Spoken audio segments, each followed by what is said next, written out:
విశాఖ ఉక్కు సమస్యకు పరిష్కారం దశల వారీగా చేసుకొస్తుంది మోడీ సర్కార్. అందులో భాగంగా ఒకటి మొన్న మధ్యన జిందాల్ వాళ్ళు అందులో ఉన్నటువంటి థర్డ్ బ్లాక్ ఫర్నిష్ని ఓపెన్ చేసుకుని దానికి ఇంత డబ్బులు కడుతూ దాన్ని వాడుకుంటున్నారు. తద్వారా కొంత అమౌంట్ వస్తుంది, తద్వారా కొంత నష్టం నివారణ అవుతుంది.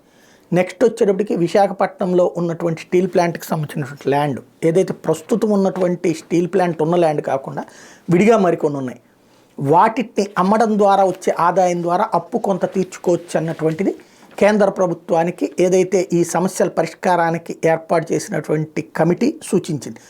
దాంతో ఇప్పుడు తాజాగా విశాఖపట్నంలో వచ్చేటప్పటికి 19,670 ఎకరాలపై పూర్తి హక్కులు రాష్ట్రపతికి ఉంటాయి. అయితే విశాఖ ఉక్కుకి సంబంధించి విడిగా ఉన్నటువంటి నగరంలోని మద్దెలపాలెం హెచ్పి కాలనీలో 22 ఎకరాలు, గాజువాక ఆటోనగర్లోని 2 ఎకరాలు, పెదగంచాడులోని 434 చదరపు గజాల విస్తీర్ణంలోని స్థలాలున్నాయి.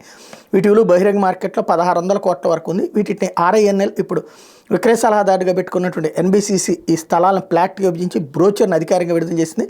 చదరపు గజం విలువ పెదగంట్యాడులో 20,500, ఆటోనగర్లో 30 నుంచి 32,000, హెచ్పి కాలనీలో 74 నుంచి 81,000గా నిర్ణయించారు.